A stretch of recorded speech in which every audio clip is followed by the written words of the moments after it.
ફાયદા શું? તો ભાગવત કથાના 7 દિવસમાંથી આપણે 7 રત્ન લઈને જવાના છે. તમે સમુદ્ર મંથનની કથા સાંભળી હશે, તેમાંથી 14 રત્ન નીકળ્યા છે. એમ આ ભાગવત શાસ્ત્રમાંથી, ભાગવત કથામાંથી 7 દિવસમાંથી રત્ન લઈને જવાના છે. ક્યાં રત્ન? પહેલા દિવસે કપિલ જન્મ થાય, જેને ખબર હોય એને સાંખ્ય શાસ્ત્રનો ઉપદેશ આપ્યો. એ જ્ઞાન નામનું રત્ન લઈને જવાનું છે. પહેલા દિવસે જ્ઞાની થવાનું છે. આ ધોતિયું શું કામ પહેરીએ? જેનું જ્ઞાન હોવું જોઈએ. તિલક શું કામ કરીએ? કોઈ આપણે કહીએ ને કે હું ચંદનના લપેડા કરીને ફરજ, એનું જ્ઞાન હોવું જોઈએ. આ માળા ફેરવતા એનું જ્ઞાન હોવું જોઈએ. કોઈ આપણે કહીએ તો એટલે જ્ઞાન નામનું રત્ન પહેલા દિવસે લઈને જવાનું.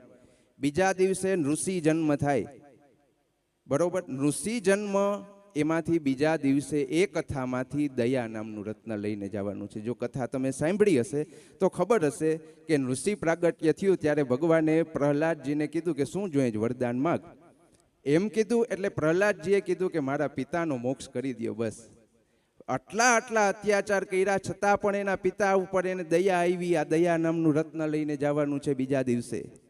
ત્રીજા દિવસે વામન જન્મ થાય, રામ જન્મ થાય. વામન જન્મ છે, વામન કથામાંથી, એ વામન જન્મની કથામાંથી સંતોષ નામનું રત્ન લઈને જવાનું છે. કારણ કે સંતોષમ હિ પુરુષસ્ય પરમ નિધાનમ. સંતોષ છે એ પુરુષનું પરમ આભૂષણ છે. 5 લાખ રૂપિયા પડ્યા હશે તો ખાવાની રોટલી તો 5 લાખ દઈને જ મળશે. એમ કહેશો કે મારા આગળ 5 કરોડ પડ્યા તો એ રોટલી એ ખાઈ નહીં શકો, એ નોટો. એના માટે તો રોટલી લઈને જ ખાવું જોશે. સંતોષ હશે જીવનમાં તો એના પણ ઘણા ફાયદા છે. રામ જન્મની કથામાંથી એક રત્ન લેવાનું છે, મર્યાદા. રામ જેવી મર્યાદા જો આપણામાં આવી જાય તો આપણો બેડો પાર થઈ જાય. પછી ચોથા દિવસે કૃષ્ણ જન્મની કથા આવે. એ કૃષ્ણ જન્મની કથામાંથી આનંદ નામનું રત્ન લઈને જવાનું છે. કારણ કે આનંદ સ્વરૂપ છે.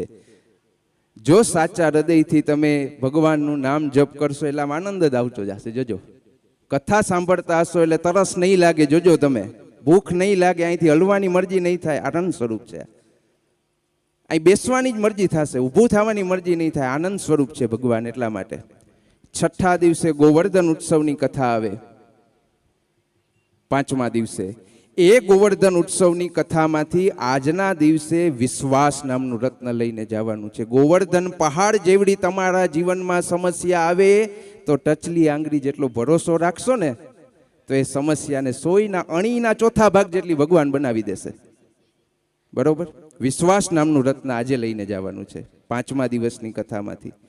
છઠ્ઠા દિવસની કથામાંથી ત્યાગ નામનું રત્ન લઈને જવાનું છે. કૃષ્ણ રૂક્ષ્મણી વિવાહની કથા આવે.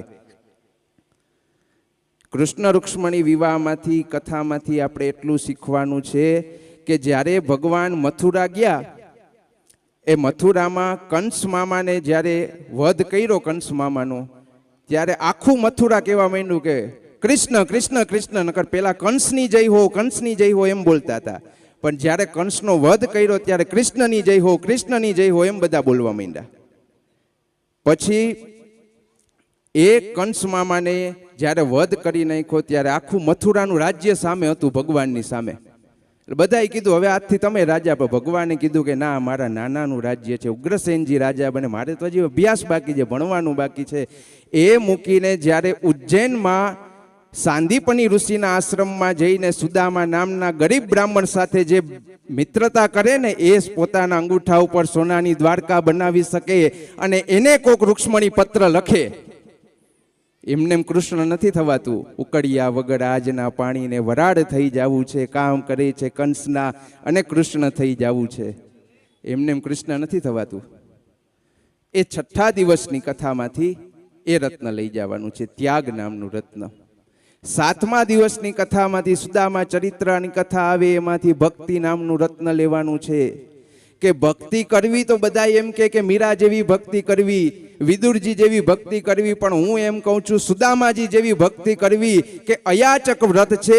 ફક્ત 5 ઘરની જ ભિક્ષા માંગીને ખાવાનું. એ 5 ઘરમાંથી મળે કે ન મળે છતાં પણ ભગવાન ઉપર વિશ્વાસ રાખે કે ના, મને આપશે મારો ઠાકર, હું એની રોજ સેવા કરું છું, મને આપશે કીડીને કણ, હાથીને મણ અને તને પણ ભગવાન આપે જ છે. એ બંધાયેલા છે.